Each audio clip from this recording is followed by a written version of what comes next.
Hi everyone, and welcome to week 8. So, what we are looking at today is exploring the concept of mental health as it applies to very young children. So, as we've done with previous weeks, we will have our acknowledgement of country. So, I'd like to begin by acknowledging the traditional owners and custodians of the land on which we meet today, the Whadjuk people, and pay my respects to the elders past, present, and emerging.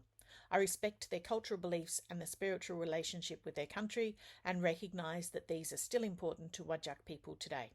So, the beautiful artwork that is on today's picture is from Elisa Walsh, an Aboriginal Australian visual artist. She comes from 3 tribal regions in Queensland and feels that she connects to her art through a range of different styles. This work was commissioned for a visual identity for Queensland Mental Health Week in 2020. So, Alicia believes the biggest gap we have in mental health is communication, and this painting has a powerful and positive message about the importance of connection, values, and culture to mental well-being.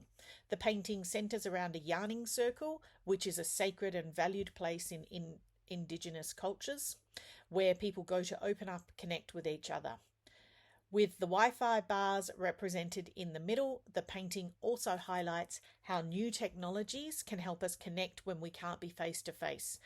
A really incredibly powerful message, especially in light of everything that was going on in 2020 with COVID-19.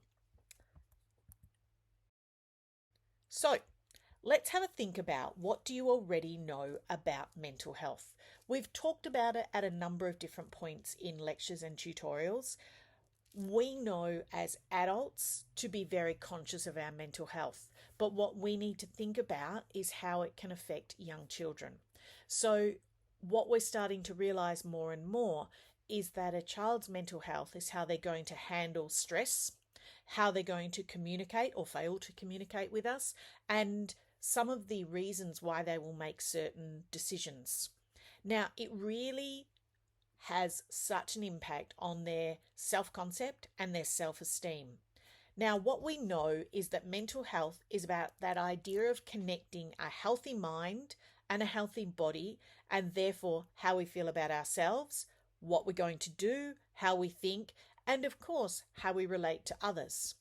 So, good mental health helps us to really create those nice positive relationships with everyone around us, to be able to handle our ups and downs and basically really start to enjoy our life. So, with good mental health, our children feel good about themselves and they're more open to trying and experimenting and exploring the world around them. We know that a healthy body is important, and we know that a healthy mind is important, and they're dependent on exposure to lots of different opportunities. So we know that we have to take children outside, let them climb, be free and play and so on. We also have to let them explore different things to do with their mental development as well. So taking part in conversations, responding to music, building relationships with others, understanding how the world works, using all of their senses, playing and developing their language and communication skills are also important. And of course, at the core of all of that is allowing them to do lots of good, authentic play. So, unfortunately, we've had this massive increase in people's awareness of mental health, not through good reasons, but because we are seeing so many negative impacts that are affecting very young children all the way through. So, what we've done is we've seen issues, and now researchers are starting to look at why. And so, over the past 10 years, there has been a lovely increase in people who are actively investigating young children's mental health and looking at the social emotional well-being and making sure that we're not just being tokenistic with it, that we're not talking about, oh, we're going to do some lovely mindfulness activities and so on, but we're truly looking at how we connect to the social emotional development of children. And we're making sure that we are using the idea of mental well-being instead sometimes of mental health, because we're looking at it from a positive point of view. So, our social and emotional well-being is possibly a preferred term for Aboriginal and Torres Strait Islanders mental health, as it's a little bit more holistic concept of health. It includes your well-being, your culture, and your community, and it's not just an absence of an illness or disease. So, when we think about mental health, we have to realize that it is not something that just starts in adolescence or young adulthood. What we're seeing is more and more children are coming into our classrooms having signs of stress. Now, we can look at that through really different lens depending on our experiences and so on. You may have some teachers who say, oh, they just need to toughen up, and we've got helicopter parents that are taking too much care of them and so on. But what we've also got is a world that is very different. So the children that you'll be seeing on prac this coming term, they are children, most of them, who have grown up only in a pandemic. So if you are in the baby's room, they haven't known anything else other than a COVID-19 world. So they don't know anything else other than hand sanitizing, washing our hands, being very clear, lots of people with masks. Think about it, in 2020, you had months of people wearing masks all the time, and we have seen a change in the way that children react to masks and in their interactions and so on. So what we know is that anxiety and depression, they start to emerge very, very young. So that little shy child who's reluctant to try on something sometimes develops, and quite often, more than a little bit, develops into the highly anxious little child in primary school and develops into the very anxious, very stressed out, potentially with a eating disorder or some other way that they are manifesting their mental health in a very negative way. And we will see that through adolescence. So what we need to be really aware of is not dismissing the children that we see at very young ages, but making sure that we support them. Just like when we recognize the signs of something like autism very young, and we go through processes to support the children to understand what we need to do for them and what they need to do for themselves, the same thing needs to happen with children's mental health. So stress in children, it's going to look and it's going to manifest quite often in very negative behaviors. So we can't let our perceptions of those negative behaviors color the much deeper issues that are going on within those children. So we're starting to see more and more evidence come through that if children don't receive adequate support, that there will be issues further along the track. So what are some of the things that we're going to start to see? So between 4 and 14% of children between the ages of 1.5 to 3 had externalizing problems such as aggression and acting out. We've all seen them, haven't we? Now, they are worldwide rates that have been reported. So we have to be aware it's not something that is just being seen in Australia. It's not something that's just being seen in America, but we're seeing it worldwide in all our developed nations. The second National Survey of Mental Health and Wellbeing of Australian Children, conducted in 2013-2014, found that 1 in 7% of young Australians were experiencing mental health issues, with a higher prevalence in males than females.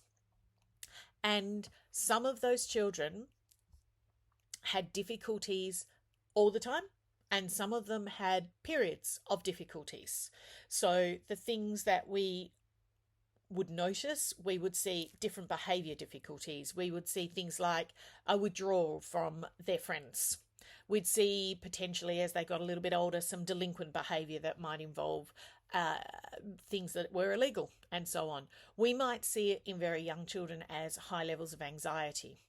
Now, some other scary research shows that 1 in 12 children, so about 8% of children, under 12 are suffering from depression.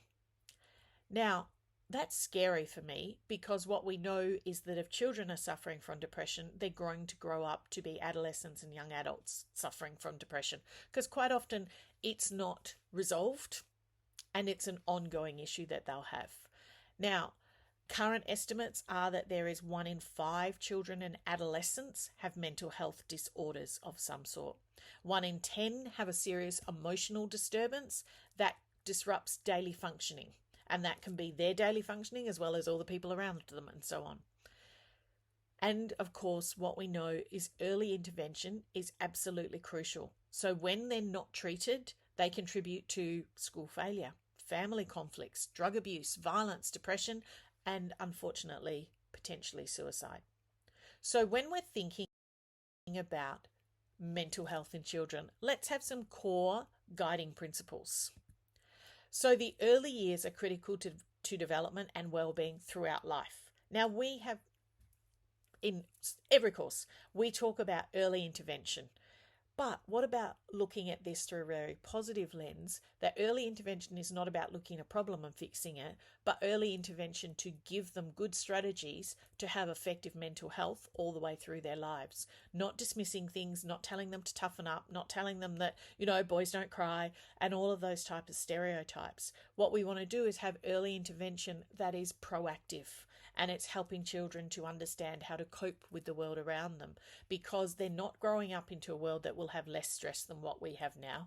It'll have more. It's unfortunately something that has continued to grow as we move and change with our world, and it's growing at a rapid pace. So life experiences are going to be so important to their development, but helping them to cope with all the different things that life throws at them are just as important. Now, what we know is that children develop mental health within sensitive, nurturing, and responsive relationships.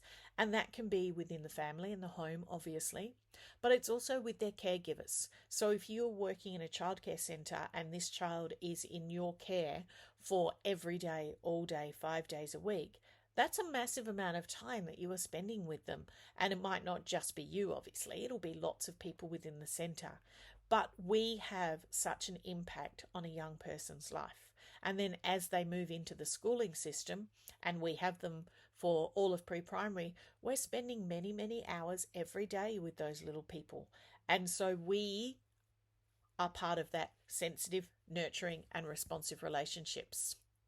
That if we start to consistently engage in reflective practice, we work out how to respond appropriately to children's emotional needs.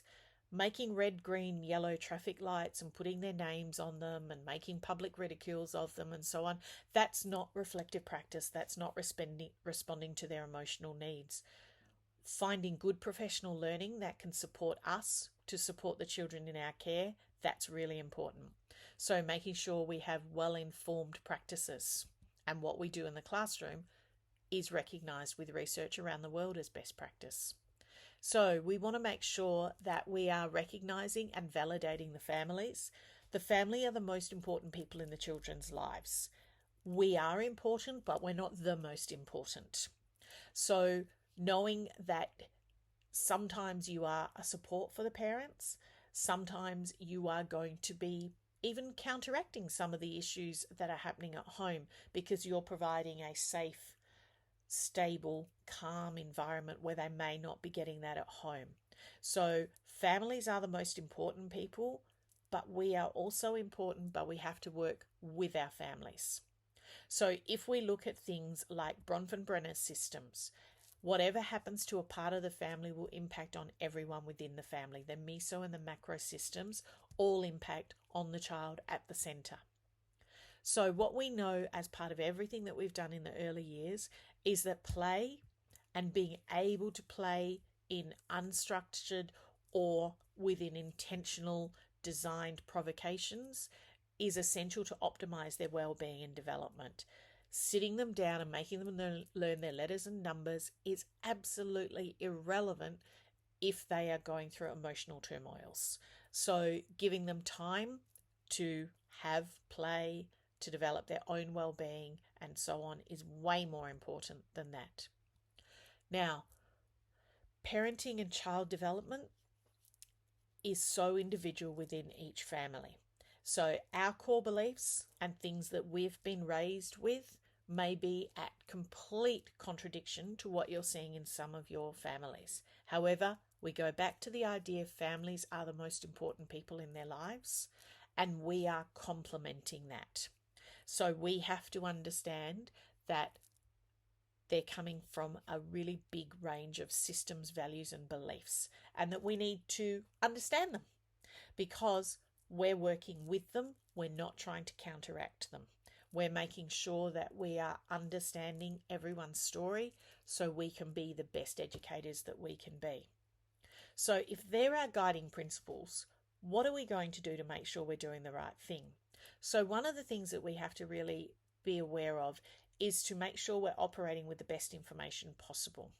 So many of you may have heard of Beyond Blue. It's a government funded as well as private companies funded as well.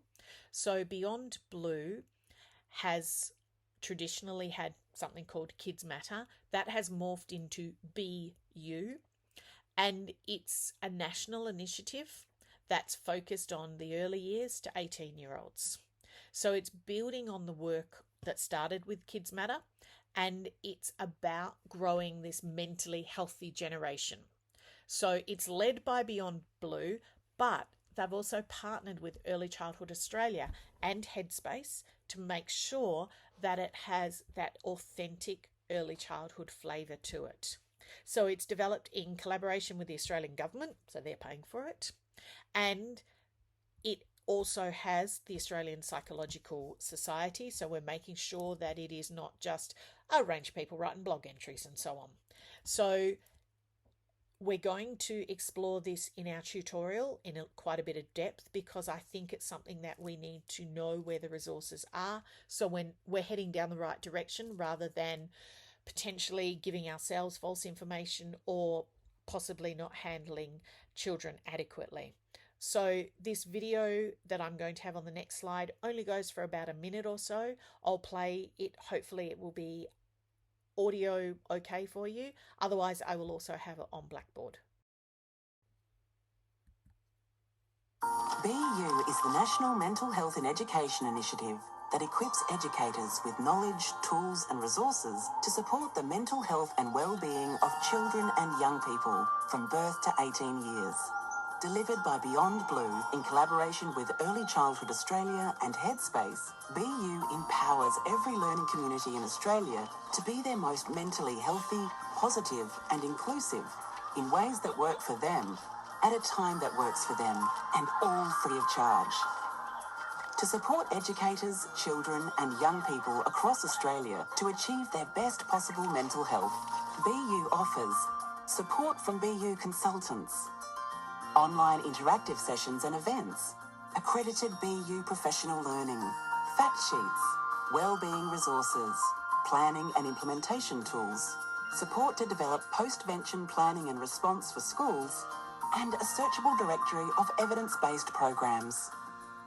BU tools and resources can support educators to meet national, state and territory requirements, priorities and standards that relate to mental health and wellbeing. When children and young people are supported to have good mental health, they're more likely to experience positive learning outcomes. BU supports learning communities across Australia to connect and grow together so every child, young person and educator can thrive. Take the next step towards building Australia's most mentally healthy generation with BU. So as the video explained, we've got evidence-based online professional learning. It's for educators and it's got lots and lots of skills and knowledge. Now, it's taken 13 content modules and there's 5 domains. So let's have a look at the 5 domains because I thought this is a really good way for you to think about how we can support families, whether we're in a centre or whether we're in a school.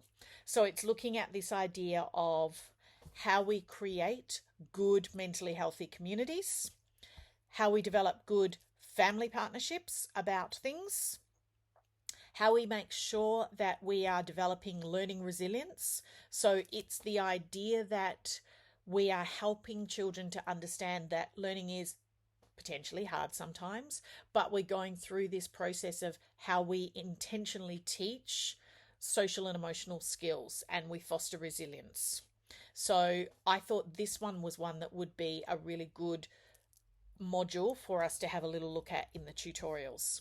We're looking at early support, so ways that you can notice, inquire, and provide support in different ways, and then how we respond together.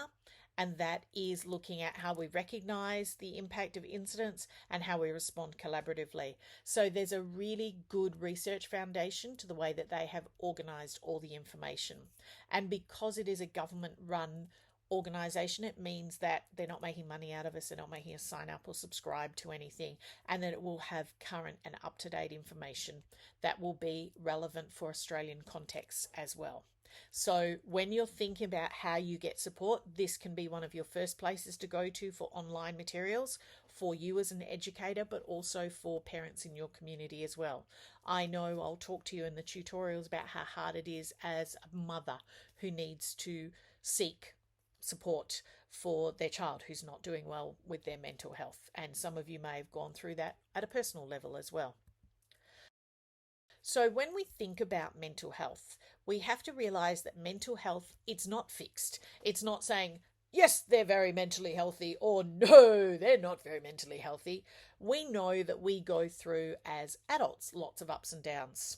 And we can go from that lovely green that we have there, where we've got really positive mental health, all the way down to right near the red and sometimes into the red for different people at different points in time. So an individual moves along this continuum, and that depends on the other things that are happening in your life. So for a lot of you at the moment, you're going through a very stressful time. So you're going through a lot of psychological distress in different ways. And then sometimes all it takes is an illness in the family, a personal illness, a breakup with a loved one, and so on, that tips you right back into the red. You are sitting okay in the orange to the green, and then it doesn't take much to tip you back into the other. What we know is that we want to be aware of the signals for us personally, but more importantly, when we're thinking and observing the children who are in our care, to see that they are moving along a continuum of mental health, but they're not staying down one end of it. Now, recognizing behaviors, recognizing within yourself things that you do, and recognizing within others things that you're observing. So let's have a little think about what that can start to look like. Now, what we know is that children grow up with a multitude of challenges. So some of you have grown up with a 2-income, happily married family, and life has given you medium level of challenges to minimal level of challenges. And then others of you have grown up with a very different experience. And the same thing with the children that are in our care. They're going to grow up with many diverse experiences. What we have to think about is, why are some children able to overcome that idea of the chronic adversity while others really fall victim to it? You may have seen that with friends and family, that they appear to be from the same families, yet some fall into these patterns of drug, alcohol addictions and so on, and others just bounce out of it. And I always find that a really fascinating thing to look at. And there's lots and lots of research. And what they've done is they've tried to isolate out what makes some children more resilient, because that then helps us to work out how we can help them in a classroom and how we can help them almost as relationships as well. So the things that they've identified are that certain skills are important. So children who are good, effective communicators, they work really well at being able to overcome adversity. Children who've worked on their problem-solving abilities and decision-making. Children who will accept responsibility for things, not the children who just blame everyone else and so on. If they can develop a sense of pride in their personal achievements and learn from their mistakes, it means that they'll rise above them and so on. Helping children to be really independent, helping them to develop empathy, helping them to work out not how to not show anger, but to have good anger management and impulse control. Because We don't want children to hide all their feelings, but we also can't let them have anger manifest in a way that's going to hurt and injure other people as well. Working on effective conflict resolution, because screaming and shouting and swearing at someone, as much as it might feel really great at that point in time, is not effective conflict resolution. And something that really comes through is that healthy sense of optimism, not fake optimism, but a healthy sense of optimism. So we can promote the acquisition of all of those and help develop lots of resilient behaviours through a variety of different challenges and strategies. So one of the first things that we have to think of, though, is what are the signs that we're looking for in our young children? Now, these are only signs. Some of them may be personality styles. So there are some, like I know I'm a natural optimist. I am rainbows and unicorns all the way. So I get really disappointed if things don't go with rainbows and unicorns and so on. But I also know that I have friends and family who do not see the world the same way. So they will see it negatively where I see it positively. So let's look at some of these. Now, signs of mental health problems, prolonged feelings of hopelessness or sadness, that child who just never, ever feels happy. That shouldn't be something that a young child has. With the fearfulness or anxiousness, you have the shy child and you have the child who's a little bit hesitant, but it's that extreme of it where they won't leave mum, they won't climb up one step, they won't take part in anything because they are terrified. That is not good because it means it will stop them from doing lots and lots of things in their world. The child who's worried about everything, and it's heartbreaking when you have one of those in your class because they worry about everything for everyone else as well, not just themselves. And you have to talk them through this idea that they are catastrophizing everything in the world around them. And once you work out what they're doing, you can analyze it and help them. But until then, you're like, what is going on? Now, this can be a sign of mental health, particularly if it's a behavior that was not always seen. So difficulty concentrating or remaining focused. So if a child is very worried about something that is happening in their world, that's taking up the majority of their thinking space. So they're going to have difficulties concentrating. When they withdraw from activities that they once enjoyed, so the child who was normally playing quite happily with different things chooses to sit day after day just on the edge of the sandpit, not in with the other children, that's something to take note of. Children that start to develop eating disorders. So a lot of times what we know with eating disorders, it comes from a place of control sometimes. So when everything in their world is out of control, the thing they can control is what they eat. And so therefore they will only eat certain things at certain times in certain ways and so on. And that will start to manifest and become quite a problem. We all have seen uncontrollable anger, and that becomes the most visible one. And then hopefully you will not see many of these, but you may see them. So in children who are very, very much in a trauma-focused environment, they are going to be violent or aggressive quite often. So hopefully they will not be setting fires in any childcare centres, but they could be hurting other children and giving you a really weird look while they do it at the same time because they're taking their aggressions out that they're feeling on others. And it's disturbing, but it means that you need to seek some help for yourself and for them as well. So as we go through, those last two are the ones that you will notice, but we need to not ignore some of those more hidden behaviours. So let's contrast that with something that a child who is emotionally healthy will be able to do. So when we give them a task, they're going to be able to work on those tasks with good emotional resilience about it. They're going to be able to separate from their family without undue stress. Now, remember that you have at around that 1-year-old to 2-year-old, you've got major separation anxiety that will kick in, and that's a developmentally appropriate, that they're realizing that they are not part of mummy and that mummy goes away or daddy goes away or brother or sister goes away. But a child who is in pre-primary and is still crying all day, every day about separating from their family, that's out of the range of normal. So seek further support and information if you are worried about them separating and the anxiety that they're going through. Most children who are emotionally healthy, they'll conform to the rules that you have. So you'll play your little cleaning up song, they'll be cleaning up, they won't be sitting and hiding under the chair because they don't want to do the cleaning up, or they want to continue to play, or throw a massive tantrum because they want to do something. So most children will conform to the centre and school rules without a huge amount of fuss. They'll usually form an attachment to another adult in some way, but not too attached, because that can also be a sign that things are not going well. They should be able to, if they're emotionally healthy, be able to involve themselves nice and deeply with play.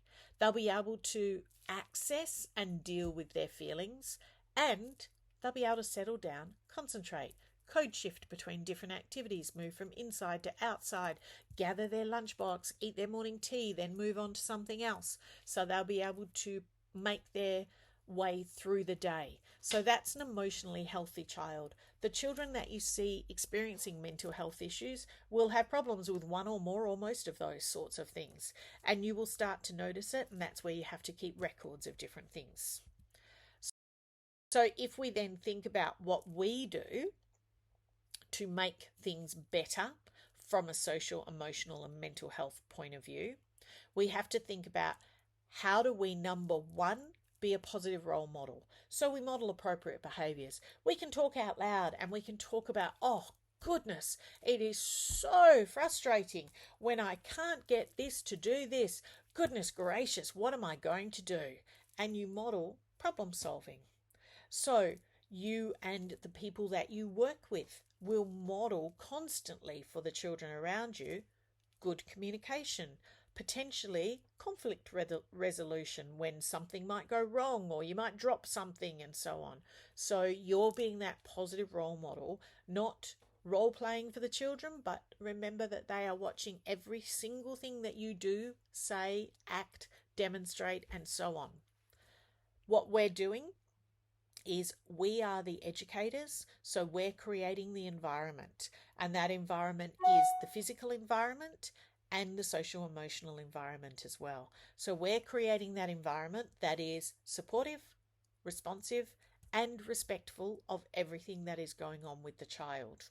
So we're making sure that we are creating those beautiful, gorgeous environments that the children smile and giggle and run into every morning. We're making sure that we are overtly planning to teach children the right social communication and problem solving skills that will help them to be successful in the world around them. We're making sure as adults that we are offering lots of praise and encouragement, but authentic, not just, oh, well done, but actually saying, I love the way that you were complimenting your friend on their work that they were creating. Or, wow, that was some great explaining that you did to say why you didn't want to play with that particular game at that point. Or, well done on including so-and-so and explaining the rules to them.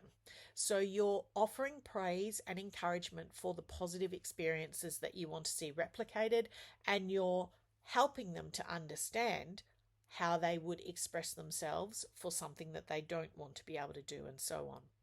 Now, our role is to make sure that we are able to recognise the signs of our emotional problems and to refer children early to the appropriate services. In our tutorial this week, we will look at different services that are available for parents and services that are available within the education department and within for educators as well. So we're going to look at how we can access those and how we can make them work for us. So in review, teachers, we play the most important role, other than the parents, in fostering their good mental health, because what we're doing is we're giving them experiences where children have to interact with other children as well as other adults. In their family, it's only with their family, so it's different experiences. What they do in their childcare or at school is more indicative of what needs to happen in life. So teaching them to share materials, take turns, borrow things, bring them back, put things back neatly, talk and communicate about their needs. It's all about being able to manage their emotions, their behavior, and their communication. So we work with the families and with appropriate mental health professionals if necessary, because we're looking at that idea of identifying the factors that put the children at risk. So we want to make sure that we're establishing the best strategies possible to give them success in the classroom.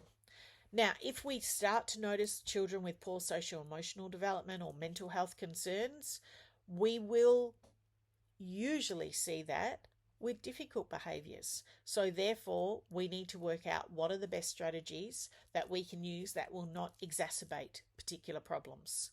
So we want to be advocates for investing in some early childhood programs that we know have really long-lasting effects on children. We want to make sure that we're supporting the families and, of course, our broader community, and we want to make sure that that has social benefits for all of us. Now, I think it's important that we don't use the terms stress and depression interchangeably. Stress can lead to depression, but stress is normal. So, for example, there's certain behaviours that tell us children are experiencing stress. So think about what those behaviours are and what we could do to reduce or eliminate them, because what we know is that we are a big impact on their lives. So we have to make sure that we are doing that idea of acting early to enable that healthy development in some way. In our tutorial this week, we have our final quiz. We're looking at teacher resources for mental health, and we're looking at processes that we can put in place to support mental health in our very young learners. So thank you everyone, and I will see you all in class this week.